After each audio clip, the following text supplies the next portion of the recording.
16 अगस्त को हमारे राष्ट्रीय अध्यक्ष भी हैं और हमारे गृह मंत्री भी हैं माननीय अमित शाह जी धारा 370 तोड़ने के बाद पहली बार हरियाणा में आएंगे, तो हरियाणा के लोगों में विशेष उत्साह है। प्रदेश के सामाजिक न्याय एवं अधिकारिता राज्य मंत्री कृष्ण बेदी ने कहा, धारा 370 खत्म होने के बाद पहली बार हरियाणा प्रदेश में गृह मंत्री अमित शाह 16 अगस्त को जींद की धरती पर पधार रहे हैं।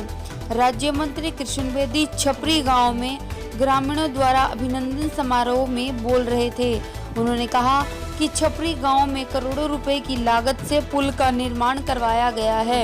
अब गांव के लोगों को शाहबाद शुगर मिल तक जाने में आसानी होगी। पहले गांव में विवाद चल रहा था, जिस कारण लोगों को अपनी जरूरी काम करने के लिए जब जाना पड़ता था तो गांव के लोगों को काफी दूर से घूमकर जाना पड़ता था। वहीं आज काफी संख्या में छपरी गांव में दूसरे दलों को छोड़कर आए लोगों ने भाजपा में अपनी आस्था जताई है और भाजपा पार्टी को ज्वाइन किया। आपने कितनी बड़ी प्रोजेक्ट दी इस गांव में? देखिए, आज मैं गांव के अंदर जो कविता जी कांग्रेस की नेत्री थी, वो पिछले दिनों उनका मन बना मोदी जी की और मनोहर जी की नीतियों को देखते हुए हमारे सरपंच भाई संदीप जी और हमारे मार्केट कमेटी के वाइस चेयरमैन भाई केर सिंह सैनी जी के नेतृत्व में आज वो भारतीय जनता पार्टी ज्वाइन कर रहे हैं। और इसके साथ साथ छपरी गांव से मेरा व्यक्तिगत लगाव रहा है। एक 70 साल पुरानी यहाँ पर एक रास्ते की समस्या थी, जिसमें एक बेंतन नाला पड़ता है। उस नाले की वजह से गाँव कटा हुआ था अन्य गाँव से, तो उस पर एक आपस में गांव का मुकदमेबाजी चली हुई थी। जो मुकदमे का सुलझने को मुझे नहीं लगता था कोई सुलझ जाएगा, तो मैंने संदीप हमारे युवा सरपंच हैं उनसे एक निवेदन किया था, संदीप जी मैंने कहा ये सुलझाने का काम करें। तो हमारे अधिकारियों ने बैठ के एक योजना बनाई है। उस जो झगड़े वाली ज़मीन थी उसको से अलग होकर हमने एक अलग रास्ता ढूंढा और पंचायत की ज़मीन में से नया पुल अभी आप देख के आए होंगे अभी बन रहा है। और जब भी ये पुल बन जाएगा तो ये सोचिए कि हमारे कम से कम भी 1.5 दर्जन गाँव जो शाहबाद जीटी रोड को टच करते हैं वो सीधे शुगर मिल से जुड़ जाएंगे। शाहबाद ये जो लाखों करोड़ों रुपए के प्रोजेक्ट आपने यहाँ गांव वालों को दिए हैं, तो क्या कुछ इससे दूरी कितनी कम होगी? गांव के लोगों को पहले आने जाने में बड़ी कठिनाई होती है। विषय है दूरी कम करने का नहीं, विषय गांव में आज तक जो एक सामान्य से काम थे उनके लिए भी गांव की पंचायतें परेशान थी, गांव के लोग परेशान थे। जो सामान्य जरूरत के काम थे हमने उनको पूरा करने का काम किया है। इससे लाभ कितने लोगों को, विषय ये नहीं है। गाँव के अंदर एक समस्या का समाधान हुआ, ये विषय।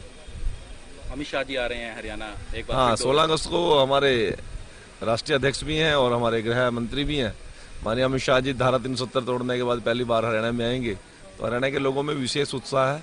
और ऐसे महापुरुष जिन्होंने देश के लिए एकता और अखंडता के लिए राजनीतिक दलगत राजनीति से ऊपर उठकर एक बहुत बड़ा निर्णय लेने का काम किया। क्योंकि हम कहा करते थे कश्मीर से लेकर कन्याकुमारी तक और अटक से लेकर कटक तक भारत एक है, परंतु जब बोलते थे कश्मीर से कन्याकुमारी तक कहीं ना कहीं जीप तो उतलाती थी। अब असल में कश्मीर से लेकर कन्याकुमारी तक भारत अखंड भारत का जो नक्शा था वो अब कंप्लीट हुआ है। मुख्यमंत्री जी पे विपक्ष के लोग टिप्पणियां कस रहे हैं इसको लेकर, धारा 370 को लेकर। अब इस प्रकार की टिप्पणियां कस रहे हैं, क्या उनको उनका समस्या है, उससे मुझे कोई सरोकार नहीं। परंतु आज देश की एकता और अखंडता के लिए जो मेरे देश के नेतृत्व ने और खास तौर से करोड़ों करोड़ों हिंदुस्तानियों ने जो विश्वास मोदी जी पर और भारतीय जनता पार्टी पर किया था, ये मैं मतदाताओं का आभार प्रकट करता हूं। यदि वो इतना बड़ा प्रचंड बहुमत ना देते मतदाता, तो धारा 370 तोड़ने का साहस हमारा ना बनता। हमें ताकत देकर, मजबूती देकर, हमारी कमर के पीछे खड़े होकर देश के मतदाताओं ने मोदी जी को जो हौसला बढ़ाने का काम किया और मोदी जी ने उन लोगों के मतदान के ऊपर जो वर्षों की भारतवासियों के एक कलेजे में टीस थी, उस कलेजे की टीस मिटाने का काम किया, इसके लिए आभारी है। राज्य मंत्री कृष्ण बेदी ने कहा कि पुल निर्माण से जहां लोगों को आने जाने में सुविधा होगी, वहीं उनके समय की बचत भी होगी। शाहबाद कुरुक्षेत्र से गोल्डन किरण न्यूज़ के लिए प्रदीप सिंह की रिपोर्ट।